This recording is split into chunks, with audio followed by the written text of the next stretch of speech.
In the beginning of the film, we are shown the future. Then we are introduced to JC persons who look like real humans. They are known by the name JC. Their name, JC, has been kept after the name of a company because the same company made them. So, some JC humans are sent to space through a spaceship. They go to a planet and wake up from their chambers to come to space. Their mission is to find a spaceship named Atromitos, which was sent to this planet. But now, they don't know where it is. There was a problem inside it because, in that spaceship, there is something that they can take to Earth to fix everything.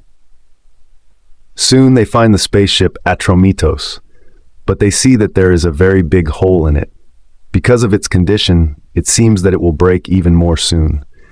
That's why they use all their energy to connect Atromitos with their spaceship, so that both spaceships can be connected together. But when the doctor and his partner start clapping each other for this, their senior gets angry and refuses to do so, because doing so can ruin their JC system. After this, they contact the company's manager and tell him that they have found Atromitos, and now they are able to run its computer. But this computer was run 3 months ago, after which there was no news, nor is anyone answering from there. That's why they believe that all the people of Atromitos are dead.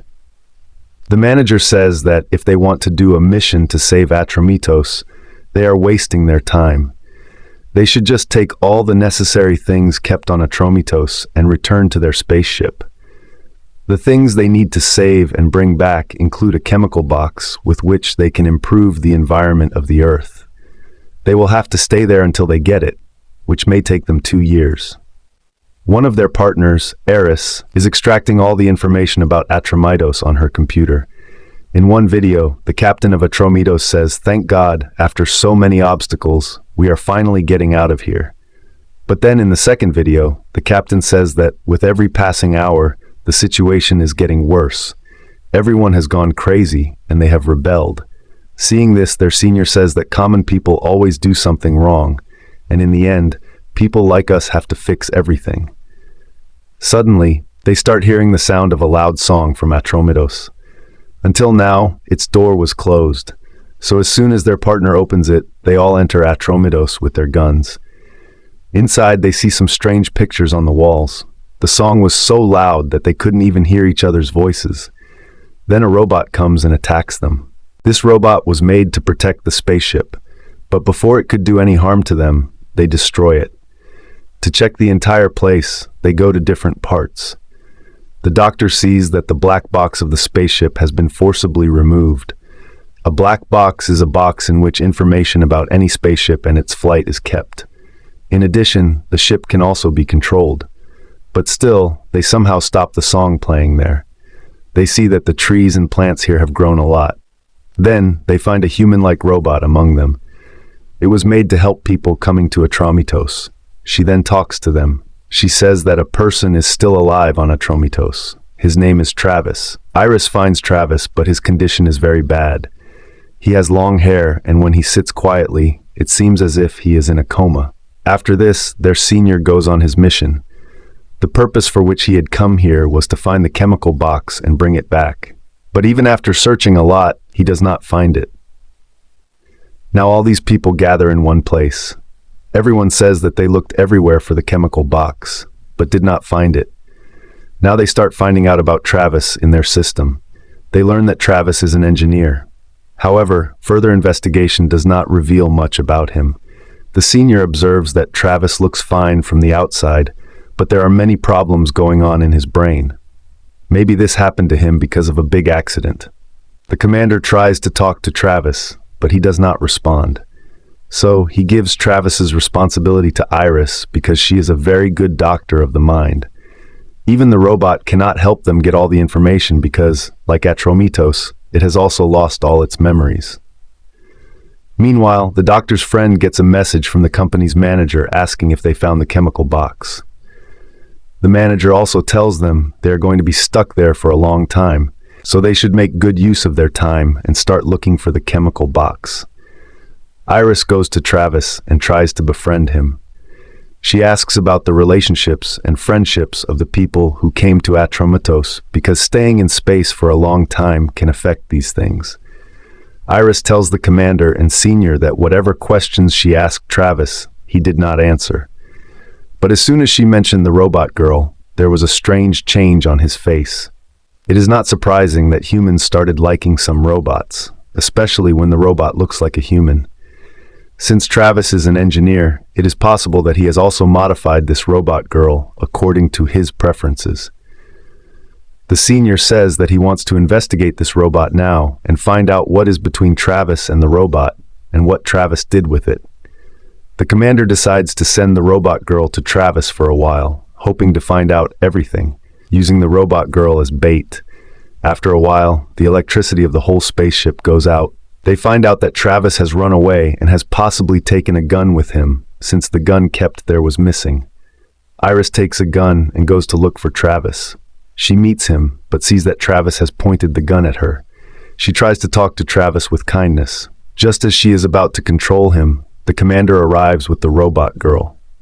Travis finally puts down the gun, after which Travis is made captive again. Iris tells the commander, "When I was doing my work, why did you interfere? Do you doubt me, my work, my methods?" The commander responds, "Don't overthink and just work according to the mission. Okay?" Meanwhile, when the doctor and her friend were together, the doctor's friend does something very strange. She takes off her jacket and says, "It is so hot here without the AC." The doctor finds this behavior very strange because she is a human, so she shouldn't feel anything like this. After a while, their whole system gets fixed. The company manager sends a message saying that their most important mission is to find and bring that chemical box somehow, because everything else is secondary. Iris once again sees the paintings and pictures on the wall and goes back to Travis. This time she only talks about those paintings and pictures. Afterward, she sends the robot girl back to Travis. She then moves to another place and watches them both through a small camera. She sees that Travis is whispering something in the robot's ear in Mandarin. Iris goes to talk to her senior, who says, "I don't remember why I came here, and this is very strange because I never forget." The senior knows Mandarin, so Iris tells him about Travis. However, because Travis was speaking very softly, she doesn't understand anything. The senior says, "I can't understand it right now. Give me the recording. I will understand it better after listening to it." Iris again goes to Travis to keep an eye on the robot.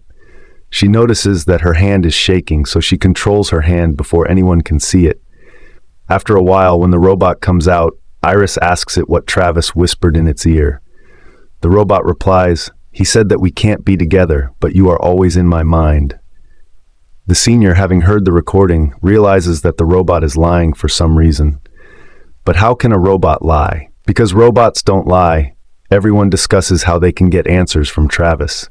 The senior suggests beating him to get answers, but the commander and doctor refuse to adopt such methods. The doctor's friend tells her there is a problem in her bathroom, so the doctor goes to fix it. When the doctor fixes the problem, her friend hugs her and asks her to stay with her. Iris is still keeping an eye on Travis, and this time Travis speaks, but in Russian. Before the computer can understand what he said, the Atramitos starts moving. The doctors find out that a door in one place is open, causing all the air to escape from their spaceship. The commander sees the doctor coming out of her friend's room, but ignores it for the time being to focus on the imminent problem. They don't understand who opened this door, especially since it is the luggage room, which is always tightly closed. After closing the door, the doctor goes out wearing a rope, and the commander holds the rope. He closes the door, but the doctor's friend starts crying because he thinks his friend might be in trouble. The commander returns safely, but the doctor faints due to the pressure of the air. The senior takes the doctor with him to check him and says that, according to him, the doctor is absolutely fine and just needs a little rest to return to his normal state. After this, the commander starts scolding the doctor's friend because when he went to fix her bathroom, she hugged the doctor. He says, "You should remember well that we are not ordinary people. Rather, we are human beings. Friendship, closeness, these things are not meant for us. Take care of yourself." Iris now asks the senior, "Can a robot lie?" The senior responds, "Yes, robots can lie if they are programmed to give a false answer. However, they can't lie on their own. And yes, I did a test on that robot girl, but I didn't find any such programming. Iris goes back to her system to understand what Travis said in Russian. The doctor's friend tells her that what Travis said in Russian is written in a book, adding, "I don't know what Travis is thinking by giving us life. I don't understand anything." Hearing this, Iris immediately goes to Travis and gives him an electric shock. She says, "I think you are absolutely fine. You are just pretending to be sick." This time, Travis answers in French, which Iris understands because she knows a little French. He mentions someone's name again. The doctor's friend has fixed the system with which she could contact, but again the same video appears as before. These are old recordings that appear every 2 hours. The commander tells her to keep sending messages to the ground until they receive an answer. Seeing this, she starts crying, prompting the commander to scold her again, asking, "What are you doing? What are you doing?" The doctor arrives, and her friend hugs her. The commander scolds her again, saying, "All this happened because of you two. If you two hadn't been together that day, you would have known that the luggage room door was open, and we wouldn't have to face all this. So stop sticking together and stay away from each other. Because of your mistake, we were all going to die." He then tells the doctor's friend, "Go to the senior to get yourself examined. Why are you getting so emotional?" He then tells the doctor, "Even after trying a lot, I am not getting any information. I don't know where the information has gone." The senior examines the doctor's friend, but does not find any problem. She then asks the senior, "Are you feeling anything strange these days?" Although the senior is feeling strange, he answers no. Meanwhile, Iris is examining what Travis said in French. Then she looks at the pictures and paintings on the wall and understands the hidden message. She also reviews the old information. Now the commander comes to her to ask what information she has received so far. Iris tells him that Teleios was never in danger. Before they arrived, Travis took Teleios on a perilous journey, which was his only option. And the chemical box they were sent to find had caused a dispute among the people of Teleios. Iris concludes that the company's manager's information about the chemical box is either false or incomplete. She points out the hidden message on the wall, which was a chemical formula for something like water, a chemical that bonds very easily. There was also a drawing of water, leading Iris to conclude that Travis didn't actually point the gun at her, but rather aimed it at the water filter machine behind her. The machine was British. Whatever the chemical is, it's very dangerous and related to water, posing a threat to both them and humans. The commander demands proof or information from Travis. Iris goes back to Travis and demands that he tell her everything. He starts talking about books and laughs loudly about the chemical box, saying it will kill everyone. Iris becomes so angry that she leaves.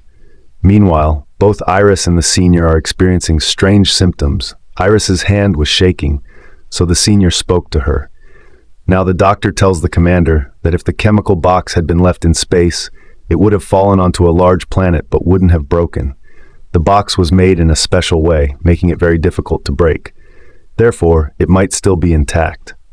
Given the situation, the commander agrees that they need to extract information from Travis, even if it means threatening his life. Iris confronts Travis, telling him that the senior will hurt him badly if he doesn't reveal the location of the chemical box. At first, Travis doesn't respond, but when he sees the senior hurting the robot's hand and about to damage its head, Travis relents and says he will reveal the information about the chemical box if they let him fix the robot first. Meanwhile, the doctor sweet-talks his friend and hugs him, allowing his friend to enter the bathroom without protest. Seeing this, the commander becomes furious and prepares to beat the doctor. However, the senior intervenes and shares the information obtained from Travis. Using this information, they identify the location of the box, but upon checking, they find nothing there. The commander decides that he and the doctor will go down and search for the box themselves. Meanwhile, Iris approaches Travis with the equipment to fix the robot and continues to answer questions as before. Travis reveals that he was the one who sent the bodies and the chemical box to that large planet. He also admits to erasing the memories of Teleios and the robot. However, he couldn't bring himself to end his own life. There was a major mess, that led to all the chaos on Atromitos, and since he couldn't forget it, he made sure it was depicted on every wall so that future visitors would understand the extent of the mess. He explains that the mess, problems, or issues here are beyond mere words. When the chemical box was being brought onto the ship, the chemical mixed with water because it came into contact with someone's clothes. This contamination made all the water poisonous, which is why so many people died. Although he had sent a message warning that the water was dangerous due to the chemical, the manager casually suggested using a water filtration machine to remove the chemical. This showed that the manager was already aware of the danger. Travis continues, explaining that their group was divided into two factions. Those who knew the chemical's dangers were killed by the manager's men, and only he survived because he was neutral. However, others were still being killed. The company that created the GC humans wanted to eradicate humanity so that the GC humans could be treated as before, with any changes in GC being fixed. After hearing this, Iris leaves, and Travis begins repairing his robot. Meanwhile, the manager's message reaches the doctor's friend, stating it's his last message. He notes that their DNA is now changing irreversibly, and that Travis's claims about humans being killed are correct. Consequently, they will go mad soon since they cannot be cured. They then gather to discuss their options for survival. The senior suggests that they should cure Travis himself since he is human and a problem. By doing this, Travis will die. Iris argues that they should wait for the commander and the doctor to return from searching for the chemical box. When they return, they decide to extract Travis's blood to cure themselves, as saving one person's life shouldn't involve dying multiple times. The senior proceeds to draw Travis's blood. From Travis's statement, they learn that only the robot was responsible for all the deaths. At the same time, the robot wakes up, attacks the senior, and chokes him. As everyone arrives with their girls, the senior recovers, but the robot escapes with Travis. The doctor, hearing a noise, investigates but returns shocked and saddened to find his friend killed by the robot. Furious, the doctor disregards Iris's objections and goes after the robot alone. He encounters it in a room where it has become very aggressive and starts fighting fiercely. Despite the doctor's efforts, the robot severely injures and ultimately kills him. Travis then finds Iris and wakes her up with a gun. The feverish commander attacks Travis, and when the robot arrives, it recognizes that Iris is awake and bypasses her. However, this was a trap. The commander had captured Travis to control the robot. The commander and Iris then attack the spaceship's electrical systems, causing electricity to surge into the robot and dismantle it. Later, the commander decides to kill Travis for altering the robot, but Travis denies any wrongdoing. At this point, Iris changes her mind and kills the commander instead of Travis. Iris then reveals that 98% of people have made this mistake, and she is among the remaining 2%. That's why there was no change in her. Iris spared Travis because he hadn't altered the robot. She wanted to determine who made the changes and how they were able to lie, which is why she questions Travis. He explains that the robot intended for him and Iris to be close, which is why it didn't change itself. However, he was unaware that the robot would become dangerous and that its programming would change. To address these questions, they need to go to Earth. Iris sends Travis to Earth in a small spaceship, instructing him to report everything that happened because she intends to stay behind and end her own life. She believes she deserves this because in her childhood, she killed someone in a fit of anger. As soon as Travis leaves, she destroys the spaceship by crashing it into a large planet to rid herself of all problems. This action eliminates the chemical threat for the remaining people, and the story concludes.